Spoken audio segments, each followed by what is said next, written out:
Dad was abusing alcohol. Dad was a very unhappy, unfulfilled man who coped miserably. That said, had a lot of love, was a wonderful man, just got swallowed up by probably some responsibilities, some choices that in the end were so far removed from him being authentic. And looking back, there was probably some mental health, but we didn't talk about that. That was a long time ago. That's back in the 60s, 70s. We didn't talk about mental health. We just coped as best we can. Mom and Dad did the best they could. Fast forward into my 20s, I'm rebelling. Mom died. That was messed up. I'm trying to be the glue for the family. 2 older brothers, a younger sister. In fact, I was the glue, but I was the crazy glue, actually. Now I know where they got that word. And but I did everything I could, worked, and got married. Wonderful man, to this day still married, 30 years in. It's awesome. We made 2 wonderful sons, one of which is here today. There he is, Big Rock. Big Rock. Also a little bit of work, right, Scott? Right? But you know, you want to talk about what motivates you, what makes you be a better person. We all have different stories. We all have moments in our lives where we made choices, different people that influenced us. Scott, you were one of them, man, because I did not want one of my children to grow up feeling like they were not enough. Because there is nothing more debilitating than not being enough in our own minds. Regardless of what anybody tells you, it will never land unless it comes from in here. So my journey was from here into my heart. I met some wonderful people. I made some great career moves that allowed me to find myself. I have people that are still in my life 40 years later that were my chosen family, sisters from another mother, brothers from another mother, people that looked out for me when I didn't even realize they were looking out for me. And they're still here today. I'm so grateful. And on my journey of becoming a coach, that was really, really when everything started to make so much more sense, because you can't be a coach unless you get coached, and you have to do the work. So I did so much work. If somebody would have said to me, girl, when you start going down that path of becoming a coach, it's going to be about, let's say, 5-6 years before you even start feeling a little bit comfortable. I'd have went like, for that, I'm out. Where is the drive-through? I want to pick up my Happy Meal. I am not, I just don't have that much time.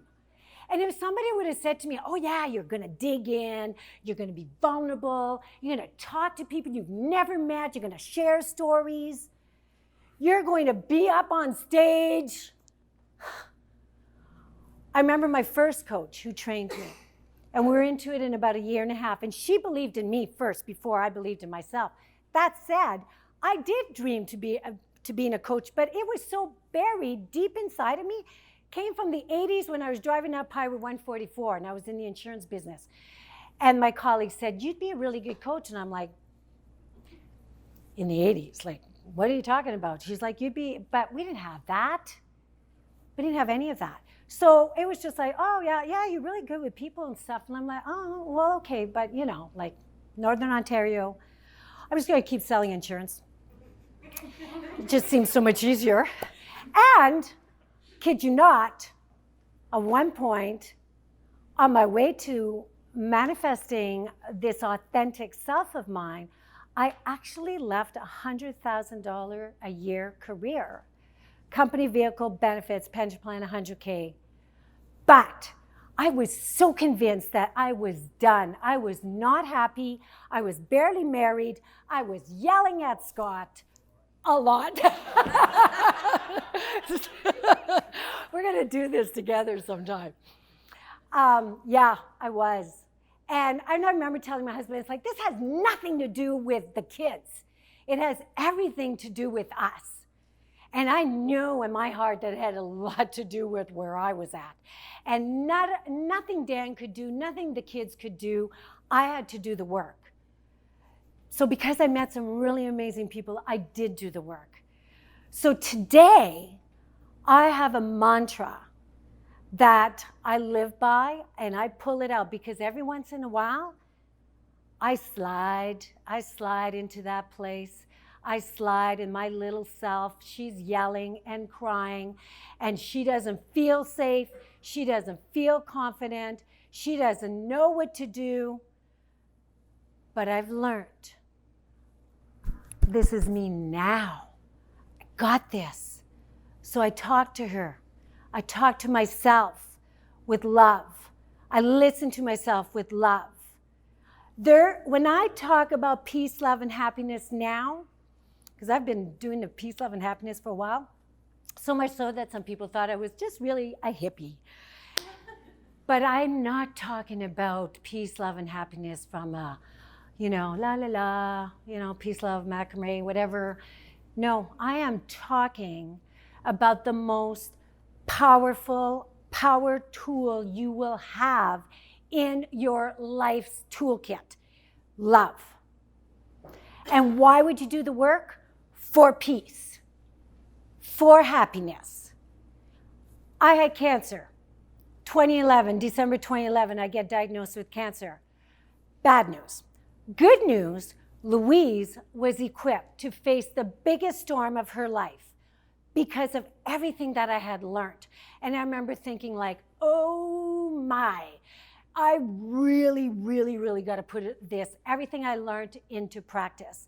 I felt like it was like, this is the PhD of my life based on everything I had learned. And it was. And I did it because I was powered by love, because I was trusting. 10 years before that would have been a shit show.